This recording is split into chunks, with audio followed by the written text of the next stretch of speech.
shall reap if we faint not. That's nice. Amen. Amen. For better understand, thank you very much and God bless you. I want to read again. It says, let him who is taught the word share in all good things with him who teaches. Do not be deceived. God is not mocked. For whatever a man soweth, shall he also reap. For he who sows to his flesh will reap the flesh. Will reap of the flesh corruption. But he who sows to the Spirit, we of the Spirit reap everlasting life. Let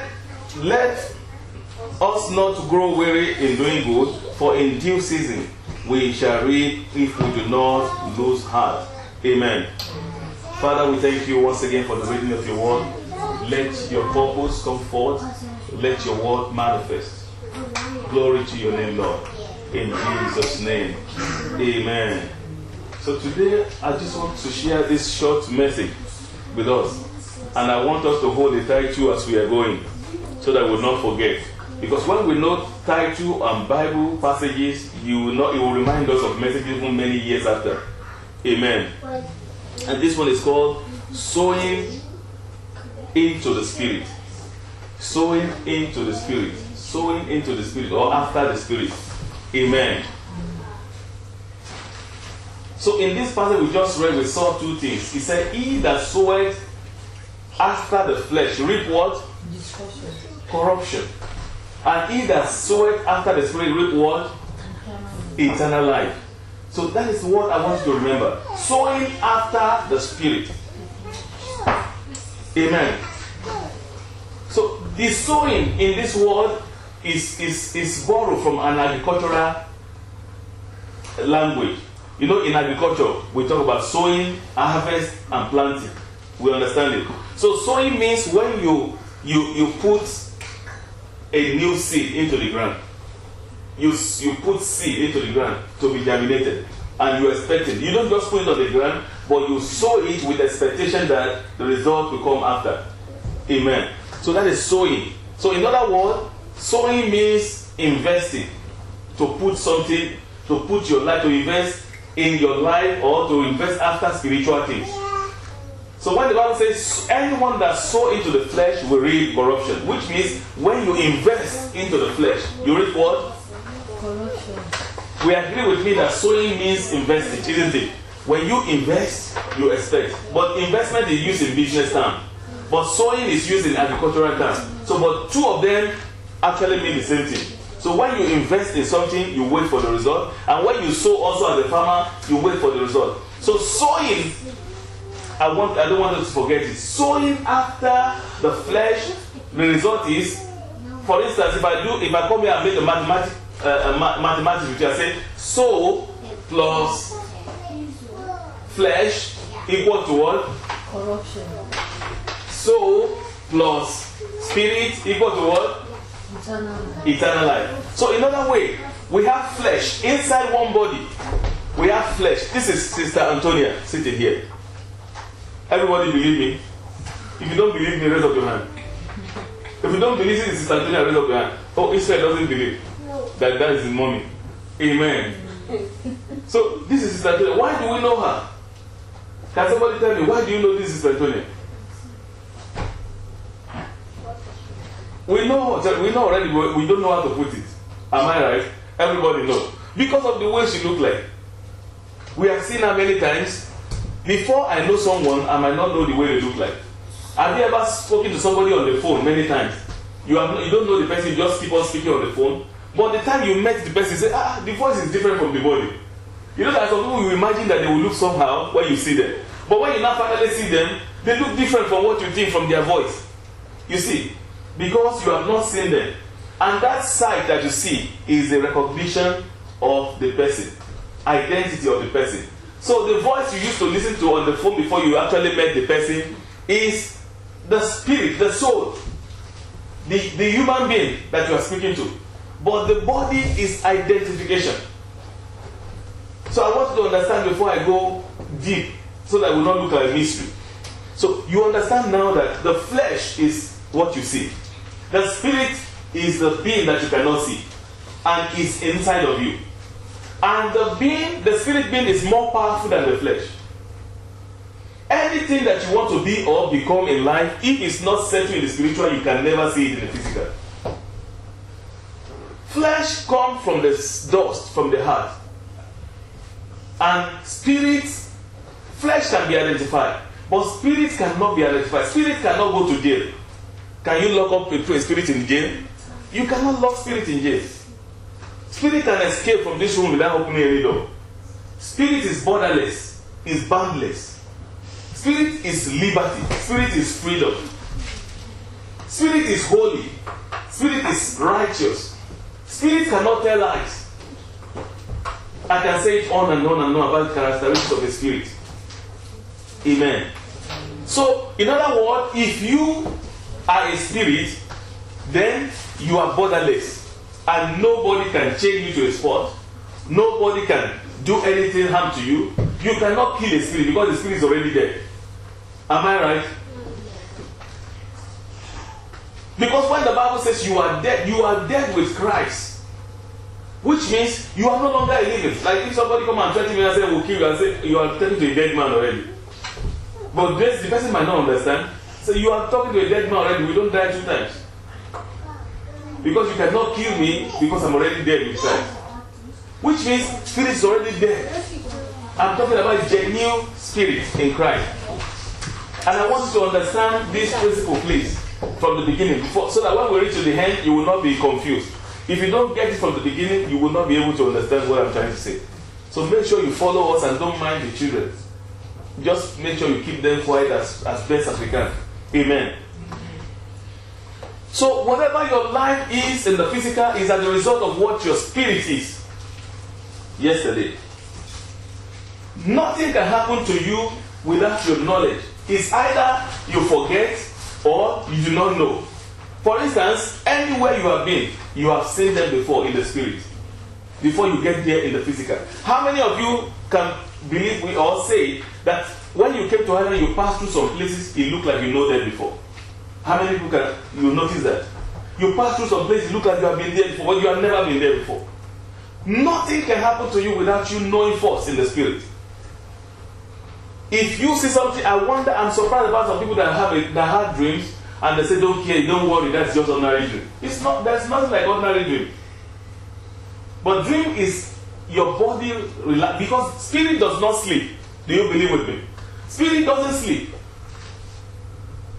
It is flesh that needs rest. Spirit doesn't sleep. So therefore, when your body sleeps in the night, your spirit still go around. Therefore, if you are under my boss, you have been defeated in the dream, you need to get angry in the physical. When anything has been done with your spirit man or woman in the dream, because we call it spirit man. I don't know whether I can say spirit woman. Amen. In the spirit, you need to address it in the physical. So that is what led me to the topic of today. Sowing into the flesh, your reward is destruction. Sowing into the spirit is eternal life and victory. Eternal life here on earth and victory here on earth and eternal life in heaven. So in that case, if we understand all this thing I've been saying, because I told you I have only 30 minutes to speak. If you don't understand what I've been saying, then our question should be, how have I been sowing in the flesh that is making my life reap corruption? And how? The answer, the solution is, how can I sow or begin to sow into the spirit so that I can reap victory and eternal life in heaven without anybody getting weary or sleeping? Please, I want you to really, really understand what I'm trying. It's very important. This message is very important in our life, and it determines whether we go to heaven or not victoriously, like Abraham. Abraham is in heaven. Everybody knows Abraham is in heaven, and he went to heaven with victory, with happiness, with joy. Not struggle, not fighting, not in poverty, not in trouble. Amen. So therefore we must listen to this short message. How have I been sowing into it? And we understand that sowing means to plant. To plant for something that will bring us reward later. Or an investment into a future. Amen. So therefore, how have I been sowing? That's the question you're supposed to ask yourself. Have I actually sown into my flesh, or have I been sowing into my spirit?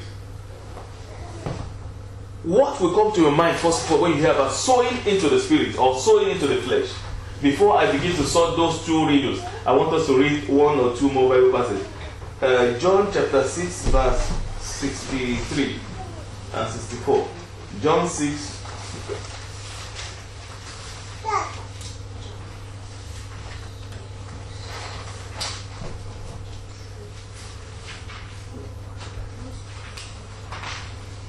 John chapter 6, 63. Yes. Praise the name of the Lord. Hallelujah. John chapter 6, verse 63, I read. It is spirit who gives life. The flesh profits nothing. The words that I speak to you are spirit and they are life. Now, before you read 64, I want you to see this. It said, it is the spirit that does what? That gives life. Only the spirit gives life. The flesh does not give life. What does the flesh give? Death. Because the Bible says the flesh and blood cannot inherit the kingdom of God. And Ecclesiastes says, from the dust you came and the dust you shall return. So the flesh is the dust and it gives only death. It cannot give life. It gives death and destruction. It cannot give any life. But the spirit does what? The spirit that gives life. And the words, it said the flesh profit nothing. There is no profit. Remember I told us it's investment, to sow or to invest. Now when you invest and the Bible says it's a wrong investment, it profits nothing. Which means it is wrong investment to sow into the flesh. Because the Bible says body profit nothing. Which means sowing into the body has no reward. Sowing into your look or your body or your flesh has no reward. And this our sowing into flesh is two ways. And I will explain that before I close and the solution to what life God has said. So sowing into the flesh is profitless. It profits nothing. The word that I speak to you are spirit and they are life. So the word that I speak, now that Jesus spoke and I'm speaking now, is what? Is what? Spirit and life. I will still come back to that. 4. 64. 64. But there are some of you who do not believe. For Jesus knew from the beginning who did not believe and who would betray him. Amen. Amen. Amen. You see? 65. It's okay. I just want us to read another place. Amen. So let's check Romans chapter 8. Romans chapter 8.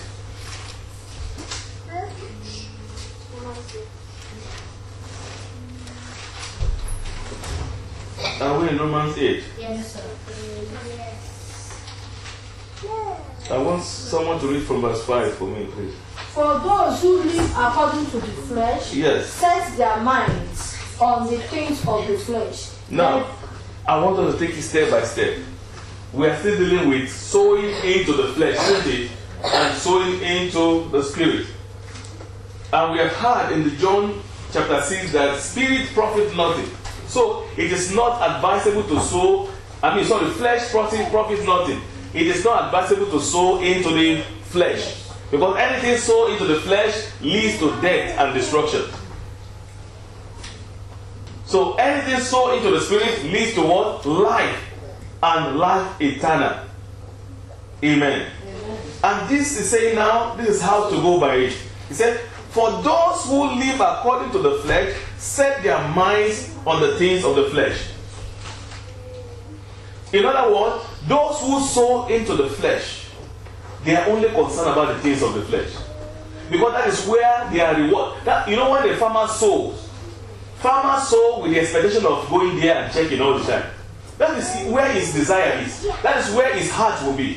That's why the Bible says, wherever your treasure is, where there will be what? Your heart will be.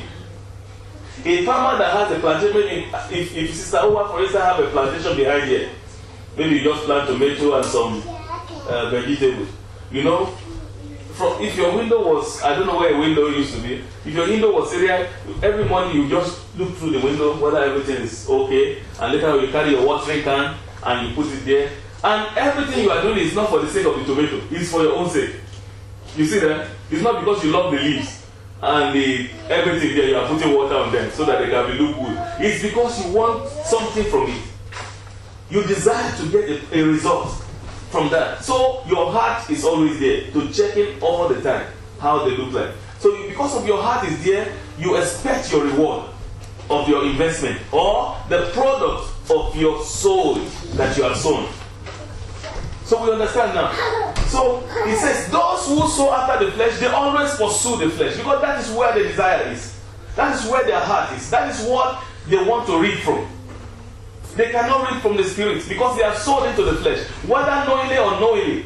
Even they might be in the church. I would still come back to those category of people when I will conclude.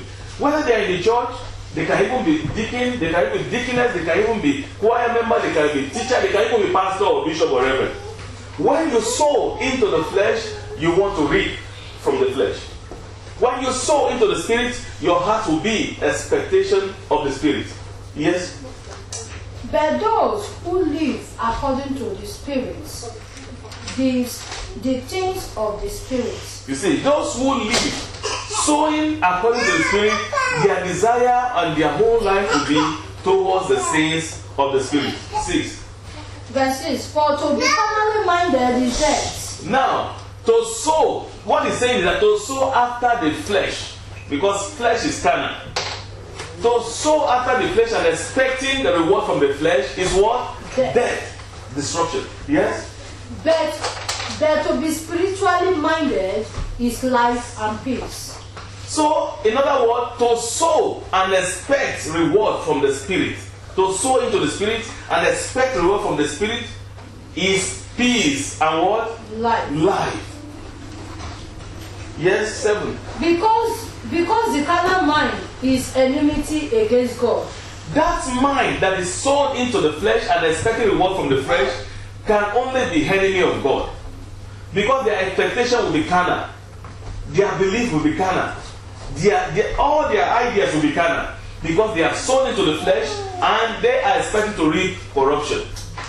And they can never be the enemy, the friend of God. Yes? For it is not subject to the law of God. Because every of their desire will not be subjected to the law of God. Because they are sown and they are carnal people. And they are expecting the reward to be harvested carnally. And therefore they cannot be spiritual. The idea or the thought of a carnal man is always different from the spiritual man. In other words, the thought and belief of a flesh man and the spiritual man can never be the same. And to be carnally minded or to sow after the flesh will be enmity with God. Yes? Okay. Nor indeed can please God. Mm-hmm. So then those who are in the flesh cannot please God. Mm-hmm. But you are not in the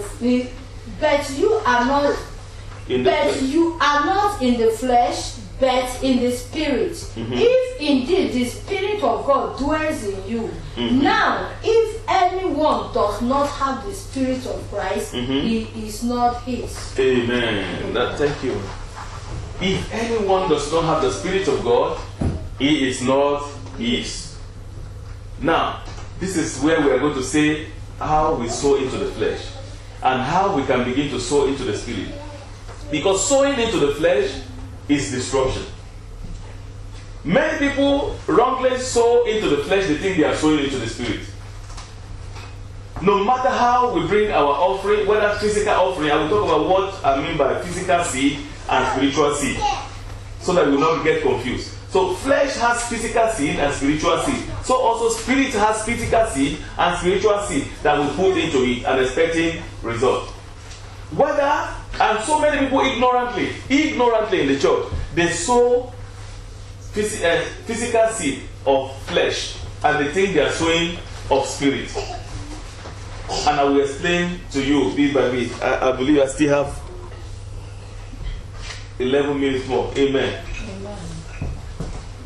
Sowing into the flesh that's the physical flesh, is by making sure that your body receives every nourishment they want, contrary to the will of God. I'm talking about the physical sowing now. I will talk about the spiritual sowing afterwards. Then I will tell us the way out as God has helped me and is helping me to get out of all those. I call it nonsense. Amen. Because no one can live like that and please God. And if you are not pleasing God, you cannot know how big He is. You cannot experience His goodness. Amen. So when you begin to take care of your body, it might be your own, it might be your spouses, it might be your children, at the expense of the law and commandment of God and the will of God. It's sowing into the physical flesh. For instance, there is night vigil, and your flesh say, I need to rest, I'll be walking since. I just want to sleep. I cannot go to Bible study, or I cannot go to a prayer meeting. You don't understand that when any meeting you go to, any prayer meeting you go, any Bible study you go, you are simply feeding your spiritual person, and that is the spiritual aspect of it. You are feeding your spiritual man, because it is the word of God, and the fire that you carry on your inside. That is what you produce on the dream in the spiritual world, or when your destiny is called. I will still come back to that. I don't know how to just rush. I'm trying to rush to fit the summary into one place. That's why you see me speaking like that, and I want to be able to finish. Amen. So whenever you take care of your flesh at the expense of what the Bible says, you are sowing into the flesh. And every plantation into the flesh will only lead to destruction. For instance, we hear the news about how you put this in your color, for the color to come out a little bit, or for there are very funny things now, and you see them on TV. There was someone that was saying a case. There's one thing that my wife really like to watch, that court documentary, and somebody sued the sister sued the brother. He said the brother stole her money, and the brother said, "Why don't I steal your money? You use $6,000 to go and do breast plant, or what do they call it? Whether arm plant or plant or something, or implant." I said, "What's the meaning of that?" So they want to go and put something, balloon or silicone, into their breast to make it bigger. I don't know what they want to get the gain. Whether it's for baby to get more milk from there, I don't know. Whether baby will get more milk from there, they will have reservoir for baby to suck more milk. I don't understand why they do that for. To spend $6,000 on that. So because the brother saw that he spent $6,000 on that, he just said, "Let me steal the remaining money. This one doesn't need money." You see that? So people they sow into flesh. They sow heavily. They are hardened. They sow into cosmetics to just take care of, beautify this flesh, the flesh that is going to the dust. There was a story of a woman. This is a real life story. It's not a fiction. The woman does not like. She was a big, those women that used to sell clothes, lace materials. They do their shop with glass and all that in Nigeria. So she doesn't like flies. She had house girls and the shopkeeper. She would sit down. She was rich. They said, "Cindy, come on, get all these flies out of here. Get the." She would talk, those kind of talk. Because she was rich, they would put, immediately you see flies like this. When the woman enters shop and they see flies, the people are in trouble. Just take the shackles or something. Just put it, they spray everywhere to kill all those flies. And she doesn't like odor. She said, "What is that smelling?" They said, when this woman died, the fly was there to feed. Even all the body that put something to bleach, the color, the white color, the black people that become white, the color and everything was smelly. She was smelling more than anything. They feel like waking her up to come and see how she smelled. I said, somebody that hated smell so much and hated flies so much, but she was already gone. The body that she took care of so much, that's where I'm going. She took care of her body so much, nothing must touch her. She was so rich, she was so influential. She didn't like smell, she didn't like odor. She was perfumed and all that. But the body at the end of the day was left in the hands and the masses of the flies. And she herself would become smelly now. She sowed heavily into that kind of lifestyle. She sowed to enjoy life and to be happy. But at the end of the day, she lost that body to death and faced eternal damnation in hellfire. Sowing after the flesh. Reap destruction. Anything that the Bible says tells you about the way you must look like. In decency. Apostle Paul says, we present ourselves with what? With simplicity and godly what? Sincerity. Simplicity and godly. Anything other than simple. Anything other than simple is what? Is abnormal before the Lord. It is good to take care of our body. The Bible says we must be clean and decent. But we must watch also in the ways of getting clean and decent, not to begin to apply chemicals or products in the way that God has not permitted us to do. We must watch the way we dress. Prevent our people. Don't invest in the things that will distract other people, that will make you and somebody else to sin. I mean the things that open the body. In this life, now in this end time now, I was telling my wife during the week, I said a lot of men that are not married, they are in trouble. Because we are living in dangerous end time, including women too. Even men now, they begin to. It was initially women that used to entice and seduce, but men are seducing now. They call something body hold. They will not go and wear something very tight in their body. The thing will tight. They will go and do exercise to carry weight and everything. And all their muscle here will tight. They will not deliberately wear those tight things. They will not wear one trouser like this that they will be falling from their. I don't call it shirt, it's like a singlet, underwear. That one will be short like this. They will now wear one belt that looks like the belt they used to tie out. Very big belt, big belt. Have you ever seen those belts? Like, you know, like the one they give people that fight wrestling. Big one. They will wear it, that trouser will be falling. And they will be showing every part of their under of their tummy. And they will be going like this. And some women will be getting crazy to see that. I'm telling you. That is, they will invest in doing that. They will go and register in gym. They will invest in many things. They will invest after the flesh. And they will reap corruption, destruction. Every way, I can stay here until tomorrow to tell you how you can sow into the flesh. Cigarette smoking is sowing into the flesh. I said I will tell you about the physical one before I go to the spiritual. Smoking cigarettes is investment into your body. Isn't it? Anything that gives your body pleasure, is it not investment? You gain the reward. Like I told you in definition before I start. I said investment is when you put something with the hope of getting a reward. Somebody that go to smoke cigarette, have you ever seen them before? When they pull it in, I thank God, even before I got saved, I was not a smoker.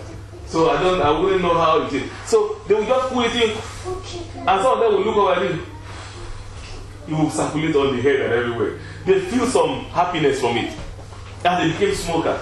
By the time the reward comes, the destruction comes, it will lead them in hospital bed and destroy them physically. So there are many ways people sow. Even drinking alcohol is sowing into the flesh. And it can cause life short and destroy the soul. Even fornication and adultery is sowing into the flesh, because you want to satisfy your flesh for some minutes. How many minutes? For some short minutes enjoyment. And that person, I was reading on the internet during the week, I don't know whether anybody come across it. They say an armed robber, a rapist, somebody that raped a lady. After he raped, he now discovered that the lady has HIV. He now collapsed. He collapsed. They were waking him up. You see that? He has finished raping. He enjoyed, according to him. The lady now text saying, you are just contracted HIV because she has HIV. The man just collapsed. You see that? You now begin to go and wake him up in the hospital because of what an act because an act of enjoyment of you. He was thinking that he cheated the lady. But the lady discovered that he is the one that cheated himself. Amen. So sowing into the flesh, it brings death. It destroys destiny. It cut life short when we sow into the flesh. Flesh does not profit anything. Flesh only causes destruction. Flesh does not need to be pampered. You just need to look good and smell good. That is okay. But when it becomes over doing it can lead to, or when the flesh needs or I need, my flesh need, I have ambition, I have desire, I have passion, I need to, then it begins to cause destruction. So everything begins to submit themselves in our life to the leadership of the Holy Spirit. So in other words, when we not, before I get to the Spirit, I want to talk about how you can sow also to the flesh in the Spirit. I've spoken about the flesh in the carnal, in the physical. So how you sow to the flesh in the Spirit. By the time you have said you want to do night vigil. You now want to make Pandayam at 11 in the night. And you want to start the prayer in about 1 hour. So you have made your Pandayam, you have done everything, you place everything, and you make it oversized. So you know what I mean by oversized? Because you have been fasting since morning, you now want to finish it at once. You finish, as you wash your hand, just when you just say, let me relax my back a little bit. By the time you woke up, it was 4 a.m. in the morning. Hey, Jesus! I didn't pray. Because you have done it in a late hour. So when you sow into the flesh, it corrupts some spiritual area. Amen. Some people feed their body very well. You know, it's not food that make people big. If it's food, I will be very lean. Amen. I will be very, very lean in fasting. So there are some people that they are not big at all, but when you see the way they eat, they cannot fast. There was a brother, he doesn't have body. I'm telling him to fast 2 times, at least minimum of once or twice a week. He said, Pastor, if you do like that, where is the enjoyment in this life? I said, my brother, you cannot fast once or twice a week. He said, fast. It's not dry fast, so the one you finish in the evening. He said, yes, but there's no enjoyment about this Christianity if we do like that. but the other 5 days in the week you eat. It's just 2 days. And do you know it's just a thing of the mind? It's just a thing of the mind. A pastor was saying recently, last week to me, he said, do you know I decided to fast from, I don't know, some people watch time to fast. Me, I don't watch time. He said, from 12 o'clock to 12 o'clock. I said, which one is that? He said, the way they say 6 to 6. My whole is 12 to 12. I said, which one? He said, from midnight, 12 o'clock, till 12 o'clock. I said, in my mind, I was thinking my children can do that. He said, from 12 o'clock in the night, from 12 o'clock in the morning. He said, I was shaking before I break. I said, even the last Priscilla can do that. 12 in the night. Even before 12, they might go to bed before 12. And they will still not eat before 12. A child can do that. Talk less of a pastor of a church. Shaking before 12 o'clock and say, this is terrible. It has to do with things of the mind. So they sow. When you sow into those flesh, you will not reap anything good. And the reward is physical. When you are a child of God and you do like that, you don't invest in anything. You only invest in the flesh. You eat as you want. You take your body as you want. And by the time the spiritual matters come, you will just be ordinary carnal. By the time you face any demon or any power or person, you will just look at you and smile. Say, hey, butterfly himself think he's a bird. Look at this, the way he's talking in the midst of the people. You now come into the midst of the people. They are fleshing like that in the churches. They will be praying and sweating, but they are carnal. They have just invested a lot in the body. Physical body and spiritual body, they have invested too much. And they will not be noise makers. When you, for the sake of time, I want to go quickly to, oh God, time is off, 3 minutes over. I want to talk quickly about the spirit, just 5 minutes and I'll close. Spiritual investment is the great reward that we need, according to John 6:63. When you invest, this is the way to invest it. I've told you how to invest in the flesh, but in the spirit too. See, fasting, I have some Christians saying God needs to tell you before you fast. Fasting is not something that God needs to tell you. Fasting is a way to subject your flesh to listen to your spirit. Whenever I fast, when I kneel down to pray, I see revelation. I'm not sleeping. Just in prayer, I'll be seeing revelation. But when I don't fast, I just kneel down to pray, I will not see anything. You understand that? Because spiritual when the body is subject to the spirit, it makes your spirit take over your body. And you now become a spirit that is living, a living spirit that can see. No spirit can see all things. You can sit down now, as you see that sister who has sit down, God can permit me to see what she wants to do next or what is on her mind. Because I have sown so much in the spirit. I have sown fasting into the spirit. I have sown discipline into the spirit. You see, I have sown integrity into the spirit. I have sown the word of God into the spirit. That's why Jesus said, the word I speak to you now is what? Spirit and life. I have sown the word of God into my spirit. I read chapters of Bible per day. I still have some verses I study per day. Apart from reading, I will study. Then I have chosen some days in a week to go for evangelism, to share the gospel with some other people. It's investing. You are sowing into your spirit. Do you know what you preach to other people, you will not want to do it? How many people know that? I don't know, there are some pastors that are smart. They preach, but they don't care. They just do what I say, don't do what I do. But some genuine children of God, when you preach to other people, you don't want to do it. So when you are evangelizing, you are sowing into the spirit.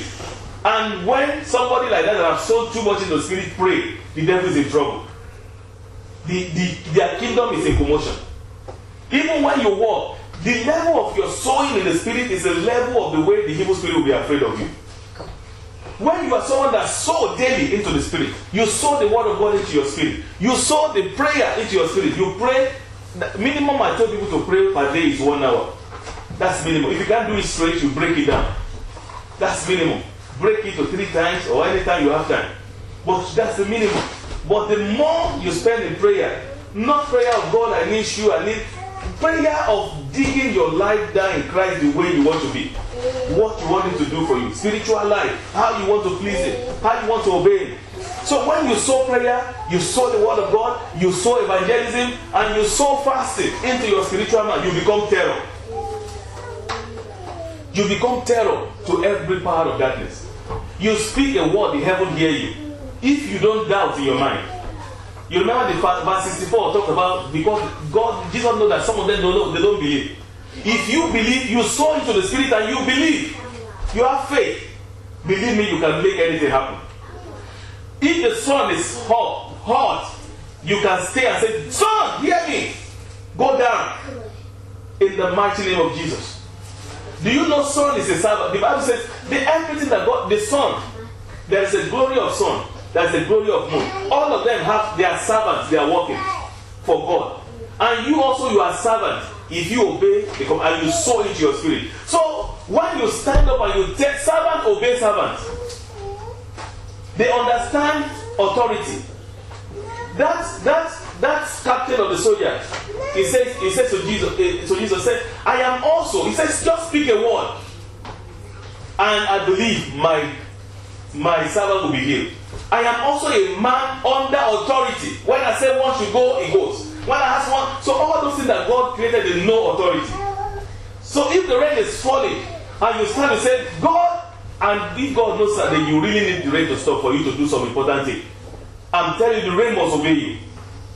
Because that thing is not to play, but something you want to do. And the rain must stop, so that because the rain must not touch the thing. I'm saying, God, I need to do this. This rain must stop. And you say it without doubting in your mind, the rain has to stop.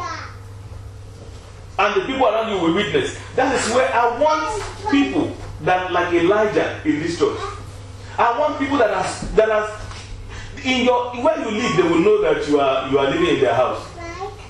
But we are not be exercising our faith. We are not confident. But we can only be confident when we sow into the spirit. Our sowing into the spirit brings anger, spiritual anger. And sister, I don't know, she's quiet. But when I'm not saying you are not sowing the spirit, I'm sorry. But when she begins to increase our plantation into the spirit, she begins to increase it. But before 2 months, I'm telling you, our neighbor will know. Because she'll be behaving like a spiritual crazy person. Our thing will no longer be normal. When she speaks, everybody will say, what is this one talking about? And when they begin to see it, and unless we begin to live like that, people will not ask us the kind of God we serve. That is the life that Shadrach, Meshach, and Abednego lived in the land of Babylon. The king called them to know the kind of God they serve.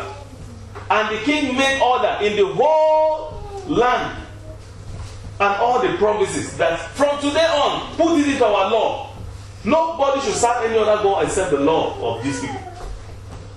How many people want Ireland to serve your God? We need to sow into the Spirit. Sow into the Spirit. Sow into the Spirit. Sow into the Spirit. Pray for other people he's sowing to. Pray for your pastor. Pray for the pastor's wife. Pray for. Do you know that pastors? I'm talking about genuine pastors. They don't have time to pray for their home too much. They only pray, spend time praying for people, following people. So when you have some people praying for them too, you are sowing into the Spirit, into your own destiny. Let's rise on our feet. Oh Lord, my Father. Oh Lord, my Father. Give me power and ability to begin to sow into my spirit. Give me the grace, Lord, to follow, to sow into my spirit. In the name of Jesus.